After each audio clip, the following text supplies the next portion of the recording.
is your last meal. I'm your host, Rachel Belle, and every episode I interview a celebrity about what they would eat for their last meal. Then we explore the history of that food, the culture of that food, and whatever else we can cram into 30 minutes. Today on the program, Matthew Inman, creator, cartoonist, and writer of the extremely popular humorous webcomic, The Oatmeal. Do you eat oatmeal? Do you like oatmeal? No and no. We'll also hear from a legendary sushi chef, Shiro Kashiba, who at 76 years old still works behind a sushi bar 5 days a week. Why don't you retire? Because serving sushi is my retirement. I'm enjoying doing. Matthew Inman really tapped into something with his comics about cats and poop and bears and sriracha. Millions of people read his comics every month. He also created the game Exploding Kittens in 2015, which still remains the most backed Kickstarter project of all time. Matthew's also a long-distance runner, so he launched Beat the Blurch. It's a 10K race for people who like running while also eating Nutella sandwiches and giant supermarket sheet cake and occasionally resting on couches. In a nutshell, I wrote a comic about distance running where I described why I run. And one of the reasons I run is this imaginary little overweight cherub with wings who chases me called the Blurch. And I've always said the Blurch is kind of my spirit animal. And if he catches me, I will become him. Because I was really overweight when I was a kid and I struggled with it. And then when I got into running and working out, that all changed. So I created a race, a marathon, where you could literally and figuratively be chased by the Blurch. So we have people in Blurch costumes who run around. What does a Blurch look like? Picture like a big doughy ball with wings. And like love handles, and it looks pretty bad. It's hard to describe.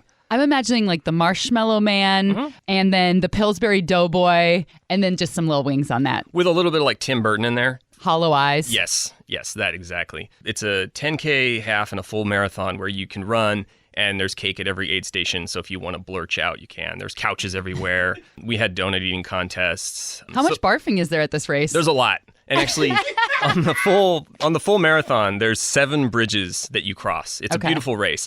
But the second bridge is quite beautiful. You look out and there's this valley. And it's the most popular vomit bridge. So usually if you hang out by that one, it seems to be the prime spot to throw up the cake and the beer. And Barf bridge. Yeah, it's the barf bridge. So if you do the race, bridge number 2 is where it's at. So you're a serious runner. Do you eat cake and Nutella sandwiches along the way, or do you leave that to the other people and laugh at them as they barf? I've done this race enough times. I leave it to the other people. You know, I'll maybe take a bite, but I'm good. It's like the cheap cake, like the sugary whatever, sugar bomb. Yeah, like the big sheet cake from the grocery store. Yeah. And I run it in a Blurch costume, an inflatable Blurch suit.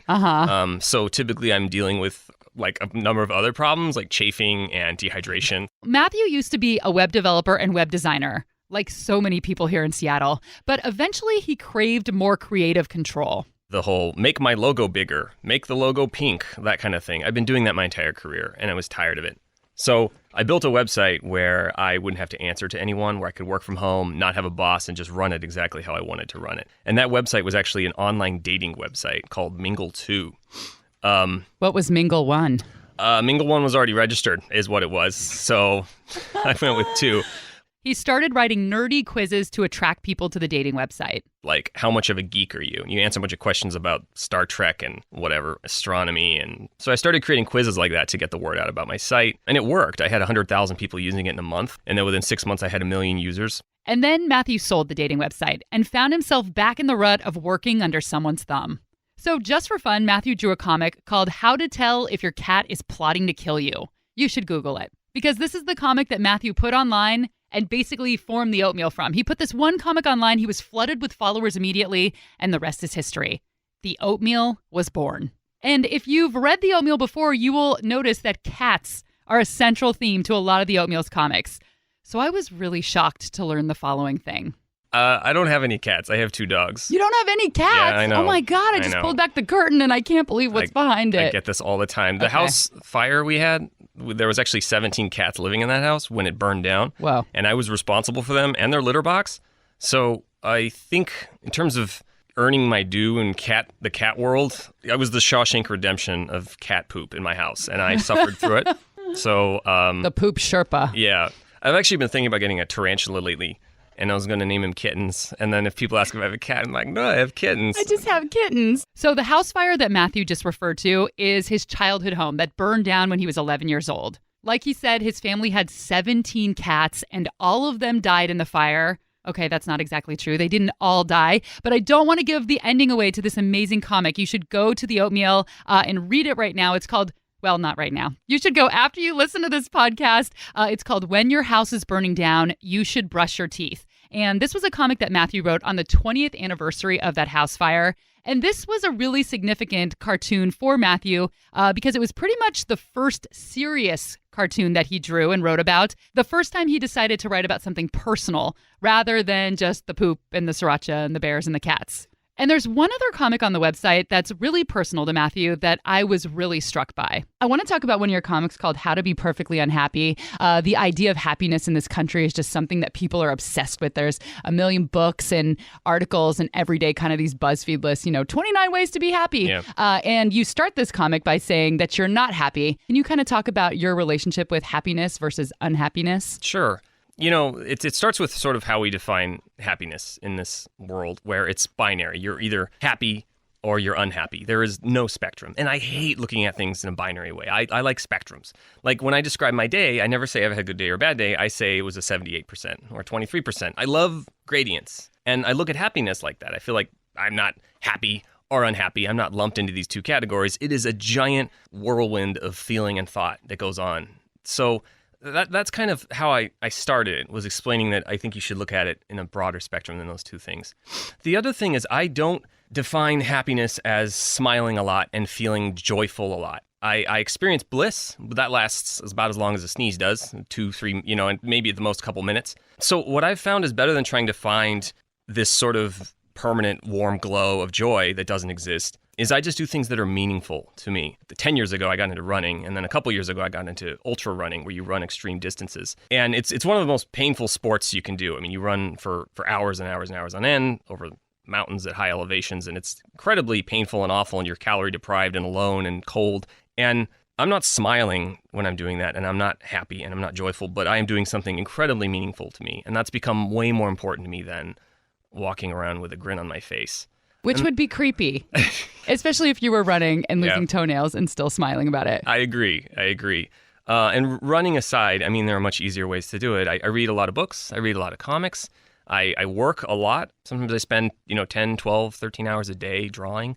And, my brain hurts and my body hurts. But I find that by keeping myself interested and busy and, like I said before, doing things that are meaningful, that's way more important to me than trying to sort of attain this happiness thing that everybody's always talking about.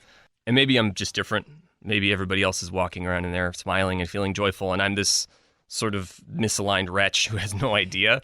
But if that's the case, I've been this way since I was a kid, so I'm going to stay this way until I'm dead, so I might as well find peace with it. I think that most people are probably like you, but no one wants to admit it because I feel like we're all judged if we're not happy. Like, I think we feel uncomfortable when things aren't happy and fun all the time. Yeah, it's like kind of a brittle way of living too, because you put on this face that everything's great and everything's up, and when you speak, you end in an up tone. Everything's great, and I'm like the down tone. Like, you're fun at a party. I had a sandwich to eat yesterday. Well, you should be happier about sandwiches. Sandwiches are miracles. I agree with you. With Miracle Whip in them sometimes. I made a comic about Miracle Whip, actually. You did? Yeah, it's called The Primary Difference Between Mayonnaise and Miracle Whip. And I sort of highlighted the difference, which is very clear in the comic. Well, what do you think the difference is? I know what I think the difference is. Yeah, like generally speaking, mayonnaise gives a sandwich kind of a moist, sandwichy flavor. Yeah. And Miracle Whip gives it kind of like a goblin flavor. Very tangy. How did you realize, have you tasted goblin before? Is that how you were able to come to this conclusion? I'm speculating, but I'm pretty sure that's what it tastes like.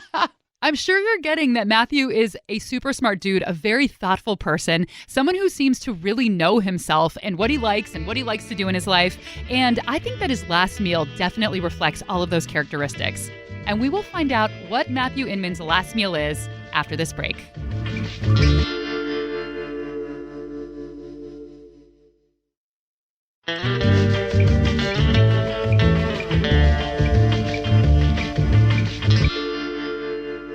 We're back. What would your last meal be? Okay, so I had this prepared, and it was going to be a jar of peanut butter and a plate of sushi. And I don't want to mix the two. I eat peanut butter a lot, and I put it on everything, and I feel like it's a vessel for... All food is just a vessel for me to eat peanut butter. Last night I listened to your episode with Dan Savage, and you're good in the peanut butter department. I know, when you said peanut butter, I was like, No, don't worry. We're going to skip it. I did my homework. We're skipping that one. I felt guilty not mentioning my true love on the air as peanut butter. Because it could be listening. Yeah. Yeah. It could be. Matthew, crunchy or creamy? I have to know. Oh, crunchy. Crunchy, yeah. Yeah, there's peanut butter, and then there's the imposter peanut butter, and I go with the peanut butter. So we'll go with sushi. Rather than just broadly going for sushi, there are 3 particular types of sushi. If it were my last meal, I would just eat these. Number 1 is freshwater eel, unagi. It's one of the sushi that I ate for the first time that I thought was just disgusting, because the texture is like, it's almost like cake, but you're eating an eel, which an eel, it's like a giant, awful-looking snake monster. So you're kind of grappling with the texture and the fact that you're eating this terrible thing. And it's now one of my favorites. I crave it. I've had it in Japan. I've had it here. Steve Jobs actually was a devout vegan to the point where he actually was like starving himself in the 80s, eating nothing but apples. The only exception he ever made was when he went to Japan, he would eat unagi. So it had a special place in his heart and a special place in mine. Wow, that's interesting. I wonder why. I don't know. Part of the reason, too, why I like it so much, and it's kind of evil, is that it's not sustainable. So every time you eat some unagi, there's like one fewer of these things in the world. So it comes with this immense guilt of like, I'm eating this thing that I should not be eating because it's not that much left of it. Weirdly enough, even though it's from Japan and it's a Japanese dish, most of it comes from the northeast of the United States. So you can farm it, but you can't create the spawn pools. So they spawn out in the ocean, and then all the little eel babies, which are like these little glass slivers, thousands of them, they swim up these rivers in, I think, Maine. And then they are harvested and sold back to Japan for like massive amounts of money. But yeah, so that would be sushi number 1. So do you laugh maniacally every time you eat one? It's more like... One less eel in the world. They're more like sad little eel tears. Guilty eating. Yes. So that's number 1. Number 2 is otoro, fatty tuna. You can get that here. Basically just tuna nigiri, but with a little extra fat on it. There's this weird old buffet in Japan that I went to a lot when I was there. You can select the amount of fat you have on the fish. And so it ranges from 100 yen, which is about $1, to 800 yen, which is $8 a piece. And the more expensive it is, the fattier it is. And I tried all 8, and the 1 is not enough. It doesn't have that sort of buttery flavor. And the 8 was just like, if a fish had liposuction and you put it in a bag, that's what you're drinking or eating. Not good. Fish fat. Yeah, it was bad. So the 6 was my ideal. Yeah, it was pretty remarkable. And the last one is... I actually wonder if I would want this for my last meal because it varies so much on which one you get. But it's uni, it's sea urchin. And I don't know if you're familiar with it. It's the kind of yellowish, blobby thing wrapped in seaweed. Yes. So it's really divisive. For one, because for people who don't eat sushi, even for people that do eat sushi, trying this is just pure ocean in your mouth. I mean, it is salty, briny. If you're the type of person who's like, I don't like the flavor of fish, you'd hate this. It's so funky. I think of it as the cheese of the sea. It almost has a little weird, like funky cheese flavor to it sometimes to me. I never thought about that. Yeah, cheese. I've always said a really good one is sweet, but it actually tastes a little bit like cheese. A good one does. So it really varies because a good one tastes like sweet cheese, whatever, and a bad one just tastes like mermaid vagina or something. It's just the most horrible thing you've ever put in your mouth. So it's a toss-up. So my last meal, it might be like, do I want to die with that flavor in my mouth? I was just thinking, like, if there were any mermen listening, they'd be like, I like that taste. Don't talk about my girlfriend like that. The other thing that's kind of interesting about uni, too, is when you eat it, an urchin is a sharp, spiny thing. They crack open and they feed you the innards. What you're eating when you're eating the uni is actually the reproductive organs of that animal. Okay, that makes sense because it does have that feel about it. It's very sensual and strange, and you put it in your mouth and it feels like, am I supposed to be eating this? When you put it in your mouth and you're feeling that, there's actually a way to tell if it's a male or a female. The female is more like a squishy, it makes sense. It's more like a squishy, soft thing, and the male texture is almost like cake, like a spongy tofu texture. So that's a urchin lady parts and urchin dude parts, depending on the texture. Whoa, that is so interesting. Uni is also one of those foods where you think, who decided that this was something we could eat? Because like you said, it's like this big, spiky, medieval weapon-looking thing. And I can't imagine who thought that you could get in there and then eat the reproductive organs. The whole thing is strange. Yeah, I've always thought that way about milk, actually. Yeah. I mean, I know it's obvious, but like, who was the first guy to go up to a cow and be like, grab that thing and squeeze it and drink it, and let's make some yogurt later. Like, I don't know how that happened. People are so grossed out by the idea of eating breast milk when you're not a baby, but then we eat the breast milk of every other animal. I know. It makes no sense. It makes no sense. So just to recap, Matthew chose 3 different types of sushi for his last meal. First was unagi, which is broiled eel that the sushi chef paints with a sort of sweet teriyaki-style sauce. The next was otoro, which is fatty tuna belly. And the last is uni, which is sea urchin.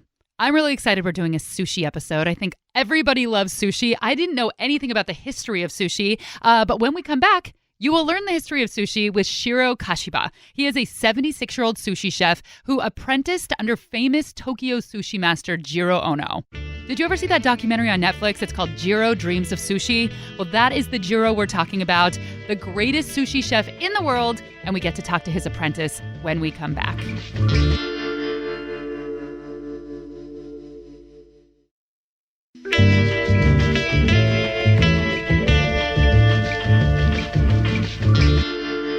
Shiro Kashiba is an international treasure, and we are so lucky to have him here in Seattle. Chef Shiro, I don't know if I'm supposed to call him Shiro-san or if that's weird because I am a white lady who's not from Japan. I'm not really sure how to address him, but I want to be respectful because he is somebody to be respected. Should I just call him Shiro-san?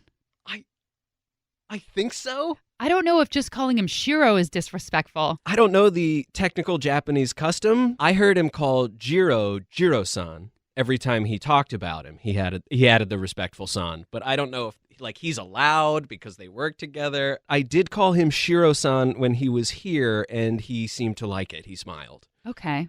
It was like a real smile. It wasn't an I hate you smile. Yeah, you don't know what you're doing, silly boy. Okay, so if this goes wrong, it's producer Aaron's fault. Wait, what? Shiro-san, that felt weird, has been a sushi chef for more than 50 years, almost 60 years now, and he was actually Seattle's very first sushi chef. It's really hard to imagine this city, any city in America, not serving sushi, but that was the case at the time. He currently owns a restaurant called Sushi Kashiba in Seattle's Pike Place Market, and he even had a small part on the 1990s television show Northern Exposure, playing a sushi chef in one episode. But back in the 1950s in Tokyo, he apprenticed under Jiro Ono, the now 91-year-old chef made famous by the documentary Jiro Dreams of Sushi. And Jiro still works behind the sushi bar to this day. You opened a restaurant last year. I'm sure a lot of people say, why don't you retire? Why don't you retire? I think serving sushi is my retirement, I'm enjoying doing. So it's okay. And Sukiyabashi Jiro, he's 91 years old, still serving sushi. Every time I go back to Japan and I talk to him, he said, don't retire. I cannot retire. He's 91. I'm still 76, He's still your boss. You still have to listen to him. Yes. Shiro says he wanted to be a sushi chef since he was 4 years old. His family put a little money aside so they could go out for sushi every now and then, and Shiro admired the sushi chefs. Whoa, that's hard to say. Shiro admired the sushi chefs behind the counter, and so he wanted to be a sushi... My. And when he got into high school, he became even more serious about his future career. But his dad made him finish high school before taking on an apprenticeship. I came from Kyoto in Japan. And after high school, I went to Tokyo for sushi apprenticeship. So before I went to high school, I really became a sushi chef. It was my dream. And then after I finished junior high school, I asked my parents, no, you better go high school. Well, then I went to high school. Then after high school, right after high school, I went to Tokyo. And that was a very famous sushi restaurant for the Yoshino. That was very famous. And that time, Mr. Ono Jiro, famous Jiro-san, he works for Yoshino. And I work with him about a year and a half. Then I work for them about 6.5 years.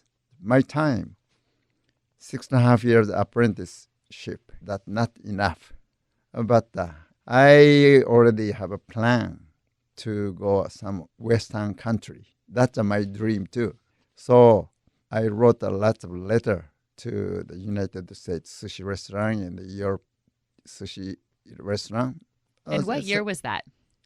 Oh, that 1958-9. Okay. Before, yeah, long time ago. Yeah, a long time ago. Yes. And I got a few reply from them, but you should study more sushi. Then please call me up. And I work hard at that time at Yoshino. And fortunately, my customer who visit Seattle, I asked him.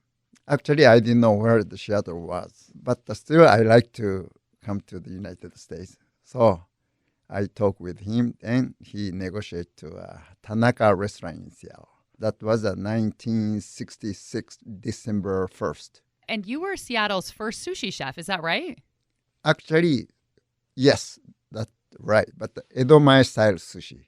Shiro says that Edomae style sushi is only about 100 years old. Edo, that meaning is old Tokyo. Mae, that meaning is the front. The front of Tokyo, that they have a bay. We call it Edo Bay. Current name is Tokyo Bay. Then they start to get the freshest fish from Edo Bay. And the sushi chef buy fish directly from the fisherman. And they have a portable cart. And they make a sushi. And they start to sell the Edomae style sushi. Shiro serves Edomae style sushi at his restaurant, but since we're not in Tokyo, he says the word takes on a slightly different meaning. So Edomae now means sushi served in front of the customer instead of in front of the bay. That means at the sushi counter, not prepared back in a kitchen. And the sushi counter is where Shiro still works. That's the place he will press a hand roll directly into your palm or serve you just a couple of pieces of nigiri at a time, explaining each piece and telling you how to eat it. And most people who come to his restaurant and sit at the bar order omakase style. That means basically, I'll leave it up to you in Japanese. It's chef's choice. You sit at the counter, you sit back, and you let him bring you whatever he wants. And the food actually never stops. I went and did omakase at his restaurant, and you have to tell them to stop. Otherwise, Really? They'll just bring you piece by piece by piece. And you think that you wouldn't fill up because it's just little pieces of sushi. But after about, 15, 16 courses, you start to get full. What do you think of all the trendy sushi, the really big rolls and using ingredients, mango and different sauces and tempura frying the whole roll? What do you think about? Because you do more of the traditional Yes. Edomae Yes. sushi. Yeah. I think those are fusions, we call fusion style sushi. That is, I think, a start from the United States. So I really don't know history of the California roll and the spicy tuna roll, some other kind of a big roll. I have to serve like a California roll. We are on the menu, but still I don't put any avocado in. Why not? Kind of a little resistance for to use the. Can you talk about the proper way to eat sushi? I think in the United States, we like to add a lot of wasabi and mix it into our soy sauce. And should we even be dipping it all into soy sauce? Usually we put the wasabi in the sushi, in between rice and the fish, in between. So customer like more wasabi. They ask us more wasabi in the sushi. And soy sauce supposed to be clear. When we eat a sashimi, that meaning is no rice, just a plain sliced fish. So some customer wasabi mix with the soy sauce and dip and eat. But for sushi, we make a less salt soy, which we call nikiri sauce. We brush it on. And I told customer, you don't need any soy sauce. Eat as is. If they don't do any nikiri sauce, dip the little soy, just a little bit. Because the customer, they don't know how much we put the salt and sugar in the already sushi rice. So I always warning to the customer, don't dip too much soy. What about chopsticks versus using your hands? The first sushi is like a portable counter. Then everybody use the finger. So it was the finger sushi. The sushi served in the restaurant start to use the chopstick. The table I suggest them to use a chopstick. That's better than to use a finger. But at the counter, usually have a little napkin for clean the finger. So at the counter, yeah, both way. Customer is always right, So chopstick or a finger, doesn't matter. Customer have to enjoy. That's the main things. I love it because Japanese people are known for being very polite, but when you eat ramen, you get to slurp and make a lot of noise, and then you get to eat sushi with your fingers, these things that, we're not supposed to do here. It's not polite, so that's fun to go to Japan. It's so much more fun to slurp and eat with your hands. Yes, but here, lots of our customer use the finger to have a sushi, yes. What do you like about sitting across the bar from somebody and doing the hand-to-hand sushi trade-off? Oh, I like to see a customer face, and smiling. And I like to introduce good sushi for any customer. That's my retirement. And you have jokes, too. You're making jokes. No, I hear your jokes. I'm serious all the time. Yeah, what is a sushi bar joke? I served the last piece of tamago. This is the sushi sayonara. Take your egg and leave. Customer finish. That's cute. So as much as Shiro loves to be face-to-face with his customers, Matthew does not. Most of the time, people come up to me at a con or book signing, and they're like, "You're funny, you're hilarious." And I know how to respond to that. Like, okay, yes, thank you, I appreciate it. But after the running comic and some of these other ones that were a bit more less silly, people would come up to me and say things like, "I read your running comic 2 years ago, and I started running, and I've lost 80 pounds. It changed my life." They're like almost in tears talking to me, and I'm like, cannot compute what emotions. What do I do? Now you're like a Tony Robbins to them. Yeah, and I'm the worst. You heard me talk. I'm the worst inspirational. I'm not inspirational. I'm a misanthropic, curmudgeonly man who just happens to be 34. Who lives in a jar of peanut butter down by the river. Yeah, I just want to be like, no, do not look to me as inspiration. I'm a nightmare, I don't know how to deal with that. It's nice, but I'm not. I'm better when they tell me I'm funny, because then, if they tell me that, I was going through a depressing time and I was suicidal and I read your comic about XYZ and it made me You're like, feel cool. better. I'm like, neat. Do you want a cat drawing? Who wants a kitty cat? I'm like a balloon animal guy in person. I have nothing else. This is why I actually try to limit my physical in-person interaction with my readers. I feel like they will like me better if they don't meet me, because I'm not what they expect, and I think my online persona is smarter than my in-person persona. So I try to cultivate that one instead.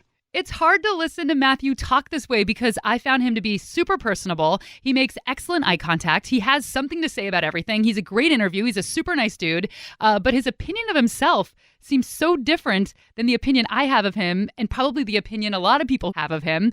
But the one thing we can both agree on is our disdain for a certain word. Have you always been into food? Because you do have the food tab on your website and you have a lot of comics about food. I think so. Because we now know you're a liar about cats, so we don't know if you're also a liar about food. Yeah, no, I unlike the cat thing, I do eat a ton, and I am a big food person. I think people who say the word foodie out loud need to be fired into the sun. But that aside, I would say I'm a food person. Thank you for saying that. I feel the same way. Doing this podcast and being a food writer, people always are like, "Oh my God, you're a foodie." And my whole body starts breaking down. I just don't know what to say to them. Yeah, it falls right in line with people who use the namaste hashtag. I just want to hit them with a shovel. Kind of on a similar note, I keep saying this. I made a comic about the word moist. I don't know if you read that one. I didn't, but we all hate that word. It was basically a flowchart on when it is acceptable to use the word moist. And it's only when talking about cake or towelettes. That's it. Yes. Those little paper moist towelettes. Yeah, moist towelettes. Fine. I'm exactly. Like, my hands are sticky. Moist towelette. Totally fine. Anything else, don't say moist out loud. Unacceptable. Yeah. And that was Matthew Inman's last meal. Matthew Inman is the creator of the Oatmeal website, the Exploding Kittens game, and the Beat the Blurch race, which you can sign up for right now. The race is September 16th and 17th in Seattle. Even if you don't live here, you can participate. Go to his website. It's beattheblurch.com. Thank you so much to the lovely Shiro Kashiba, chef owner of Seattle's Sushi Kashiba. This episode was produced by Aaron Mason and myself, and music, as always, by Prom Queen. And if you've been listening, or this is your first episode, and you like what you hear, if you have just a second to write a review of the podcast, or even to subscribe to it, we would be so grateful. It actually helps a lot. It gets new people listening to the podcast, and that is a good thing. I'm Rachel Belle, and until next time, this is Your Last Meal.